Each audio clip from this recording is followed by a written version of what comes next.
Hey everyone, welcome to our channel. If your iPhone 6s or 6s Plus is stuck in headphones mode, then here is how you can fix it. Let's get started. Firstly, plug up your headphones into the headphone jack of your iPhone and then remove them. Repeat this process a few times to see if it helps the iPhone recognize that headphones have been disconnected. And if it still does not work, then restart your iPhone. Sometimes a simple restart can help fix temporary software glitches. Press and hold the power button until the slide to power off slider appears.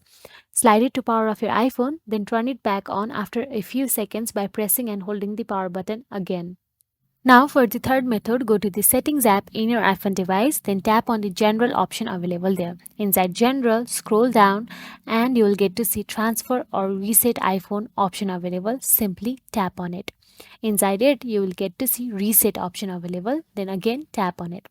There will be different types of reset listed. Tap on the reset all settings.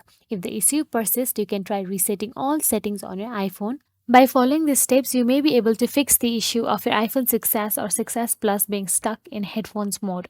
If you found this video helpful, please like, share and subscribe our channel and thank you for watching.